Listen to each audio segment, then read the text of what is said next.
24 अगस्त को 121 रन और 26 अगस्त को 89 रन। संजू सैमसन का तूफान है कि रुकने का नाम ही नहीं ले रहा है। गौतम गंभीर के प्लान को, गौतम गंभीर की चाल को नेस्ते नाबूद करने में संजू सैमसन सबसे आगे नजर आ रहे हैं। केसीएल यानी केरला क्रिकेट लीग चल रहा है, जहां पर तिरुवनंतपुरम के ग्रीनफील्ड स्टेडियम में 11,000 लोगों के बीच में संजू सैमसन ने एक ताबड़तोड़ पारी खेल दी। फिर से चौथी पारी वो खेल रहे हैं, चौथी बार वो खेल रहे हैं इस मैच में, और चौथी बार खेलते हुए, ओपन करते हुए संजू सैमसन ने ताबड़तोड़ तरीके से एक शतक तो नहीं जड़ा, लेकिन 89 रन की जो पारी खेली वो शतक से कम नहीं थी। इससे पहले आपको याद होगा जहां पर 46 गेंदों में 121 रन बनाए, और अब के मैच में देखिए कि 89 रन की बड़ी पारी उन्होंने खेल दी, जहां पर छक्कों की उन्होंने बरसात कर दी। शशि जी बिल्कुल, और ये संजू सैमसन की पारी इसलिए अहम है क्योंकि इसके पहले उन्होंने सेंचुरी लगाई थी और अब 89 रनों की ये पारी एक करारा तमाचा है उन शख्सियतों को जो उनको बिगाड़ने में लगे थे, जो उनको बर्बाद करने में लगे थे। मैं तो यहाँ कहूंगा कि भारतीय टीम मैनेजमेंट इस सीरीज से पहले, केसीएल से पहले संजू सैमसन से बात किया था। उन्होंने बात करके कहा था कि आप एशिया कप में बतौर ओपनर नहीं जा रहे हैं, क्योंकि हमारे पास अभिषेक शर्मा है, हमारे पास शुभमन गिल है, इसलिए आपको 5वें या 6ठे नंबर पर खेलना पड़ सकता है, इसलिए आप केसीएल में 5वें या 6ठे नंबर पर ही बल्लेबाजी करें।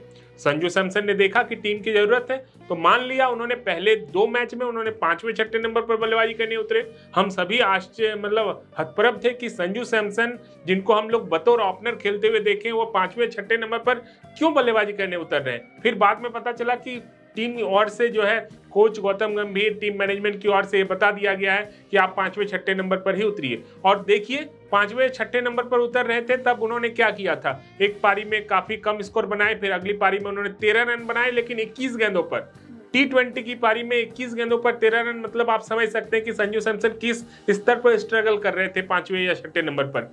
तब उनको लगा कि जी नहीं, मैं किसी की बात में आकर अपना खेल बर्बाद नहीं करूंगा। मेरा जो पोजीशन है, ये केसीएल मेरा लीग है, केरला क्रिकेट लीग है, यहाँ पर मैं जहां चाहूंगा वहीं उतरूंगा। वो फिर से ओपनिंग करने उतरे। पहली पारी ओपनिंग करते हुए शतक जड़ दी, आज उन्होंने फिर से ओपनिंग की, 89 रनों की पारी खेल दी। मतलब कुल मिलाकर आप समझ सकते हैं कि संजू सैमसन को कोच गौतम गंभीर बर्बाद करने में जुट गए थे, लग गए थे। उसी संजू सैमसन ने उनके सारे प्लान को नस्तानाबूद करते हुए बता दिया कि संजू सैमसन को यूं ही बर्बाद नहीं किया जा सकता, यूं ही मिटाया नहीं जा सकता है। संजू सैमसन ओपनर बल्लेबाज के तौर पर खेला था, खेलेगा। अब एशिया कप में देखना पड़ेगा कि क्या मैनेजमेंट उनको इस फॉर्म के बाद क्या फिर से उनकी जगह किसी और को दे देता है। क्या शुभमन गिल और अभिषेक शर्मा ही ओपनिंग करेंगे, या फिर शतक लगाया, 89 रनों की पारी खेली, आगे वो जो भी पारी खेलेंगे, इसके बाद एशिया कप में भी मैनेजमेंट सोचने को मजबूर होगी। और संजू सैमसन को उनका वाजिब हक की बात मैं इसलिए कर रहा हूं कि संजू सैमसन ने इंडिया से खेलते हुए जब जब अच्छी पारियां खेली है, जब जब उन्होंने सेंचुरी लगाई है T20 में, तब तब उन्होंने ओपनिंग करते हुए लगाई है। ऐसे में संजू सैमसन का पहला हक बनता है कि आप उसे ओपनर बल्लेबाज के तौर पर खिलाए, ओपनिंग बल्लेबाजी दे। लेकिन क्या मैनेजमेंट इसके बाद भी सुधरेगी? क्या मैनेजमेंट के जो है एक जो सोची समझी साजिश की जा रही है संजू सैमसन के खिलाफ, उस साजिश से मैनेजमेंट बाज आएगी? ये देखने वाली बात होगी एशिया कप में। बिल्कुल, और देखिए हमेशा से संजू के साथ ऐसा ही होता है, हमेशा से संजू को एज अ बैकअप प्लेयर के तौर पर यूज करा जाता है। अजीत अगरकर की वो बात आप सभी को लोगों को याद होगी, प्रेस कॉन्फ्रेंस के दौरान जब उनसे पूछा गया कि संजू ओपन करेंगे या फिर नीचे खेलेंगे या फिर खेलेंगे ही नहीं प्लेइंग 11 में, तो उन्होंने साफ जाहिर करा कि संजू ओपन तब करा करते थे जब हमारे पास शुभमन गिल अवेलेबल नहीं रहा करते थे। इसीलिए संजू सैमसन ने, आपने देखा होगा, साउथ अफ्रीका के अगेंस्ट भी अभिषेक शर्मा के साथ मिलकर शतकीय पारी लगाई थी ओपन करते हुए ही। और इस केसीएल में भी अगर आप देखेंगे तो पहले मैच में संजू की बारी नहीं आई, उनकी बल्लेबाजी नहीं आई, क्योंकि इतना नीचे खेल रहे थे।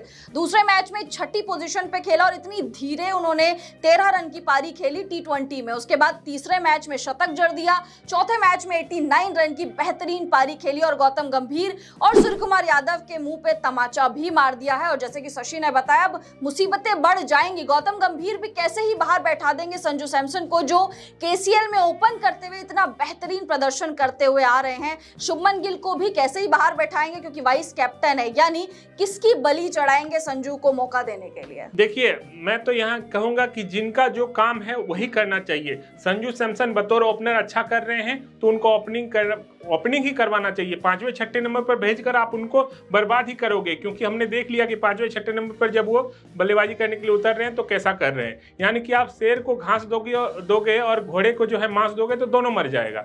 यानी कि जिनका जो काम है उनको वही करना चाहिए। संजू सैमसन को ओपनिंग बल्लेबाज के तौर पर ही अब मैनेजमेंट को खिलाना चाहिए। कैसे खिलाएंगे ये मैनेजमेंट की सोच है, मैनेजमेंट की दिक्कत है, मैनेजमेंट का प्रॉब्लम है, कोच का प्रॉब्लम है, कप्तान का प्रॉब्लम है। लेकिन संजू सैमसन को अगर अब भी 5वें या 6ठे नंबर पर ही भेजा जाए बतौर विकेट कीपर, 5वें 6ठे नंबर पर वो बल्लेबाजी करने के लिए उतरे टीम में, तो फिर संजू सैमसन से आप वो उम्मीद मत रखिए जो संजू सैमसन जिस काम को करने के लिए जाने जाते हैं। क्योंकि हमने जब संजू सैमसन को आक्रामक खेलते हुए देखा है, चाहे वो आईपीएल हो जाए, चाहे वो नेशनल क्रिकेट हो जाए, इंटरनेशनल क्रिकेट हो जाए, हमने संजू सैमसन को ऊपर में बल्लेबाजी करते हुए देखा है। अगर ओपनर के तौर पर नहीं तो फर्स्ट डाउन में भी उन्होंने अच्छी आकर पारी खेली है। तो कुल मिलाकर संजू सैमसन को अगर आप संजू सैमसन की तरह खेलते हुए देखना चाहते हैं तो उनको उनका पोजीशन मिलना चाहिए, उनको ओपनिंग करते हुए जगह जो है वो देनी चाहिए। अब देखते हैं मैनेजमेंट क्या कुछ करता है। लेकिन संजू सैमसन ने तो क्या कमाल की पारी खेली है केसीएल में। 121 रनों के बाद आज फिर 89 रनों की पारी।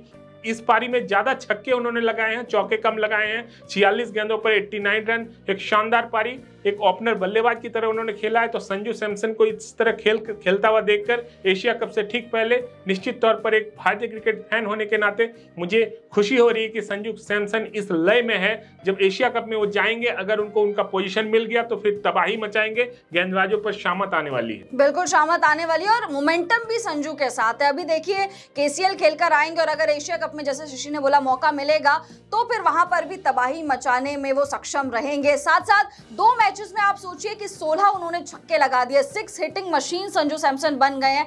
इतने मैच्योर हैं, लेकिन मैच्योरिटी के बावजूद भी इस तरीके से आक्रामकता से खेलना, इस तरीके से 200 के स्ट्राइक रेट से खेलना। पिछले मैच में 250 के स्ट्राइक रेट से उन्होंने ताबड़तोड़ 121 रन बनाए थे, और आज के मैच में भी देखिए लगभग 200 के स्ट्राइक रेट से उन्होंने अच्छी खासी पारी खेली, 89 रन की। तो उम्मीद करेंगे संजू जो डिजर्व करते हैं वो उनको मिले। अब वो कैसे मिलेगा वो कोच और कप्तान अपने आप जाने, लेकिन संजू सैमसन को आप बाहर नहीं बैठा सकते। जो लास्ट ईयर आपके लिए जिस खिलाड़ी ने T20 में सबसे ज्यादा रन बनाए, साथ साथ केसीएल में भी इस वक्त तक संजू सैमसन सबसे ज्यादा रन बनाने वाले बल्लेबाज बन गए हैं। तो टीम इंडिया में भी संजू का जलवा है, केसीएल में भी जलवा है, बशर्ते आप उनको उनकी पोजीशन पर खेलने दे, यानी ओपन करने दे। 5वें 6ठवें पर अगर आप भेजेंगे तो आप जानबूझ के कर रहे हैं। और अगर गौतम गंभीर को संजू का जो करियर है वो तबाह करना है तो भेज दीजिए उनको 5वें या 6ठवें नंबर पर। फिर उनसे वो उम्मीद मत रखिए कि वो वैसा परफॉर्म करके दे जैसा यहाँ कर रहे हैं। फिलहाल इस वीडियो में इतना ही। कॉमेंट्स करके बताइए क्या लग रहा है कि संजू को ओपनर के तौर पर क्या गौतम गंभीर एंड कंपनी यानी सूर्यकुमार यादव मौका देंगे, या फिर 5वें 6ठवें नंबर पर भेजेंगे, या फिर प्लेइंग 11 में ही उनको मौका नहीं देंगे। जितेश शर्मा को बतौर विकेट कीपर के रूप में खिलाते हुए नजर आएंगे। कमेंट्स करके अपनी राय जरूर दीजिए। इस वीडियो में इतना ही। कमेंट्स कर दीजिए, लाइक कर दीजिए अगर वीडियो पसंद आ गई होगी, चैनल को सब्सक्राइब कर दीजिए। हम दोनों को इजाजत दीजिए। आप सभी लोगों का बहुत बहुत शुक्रिया।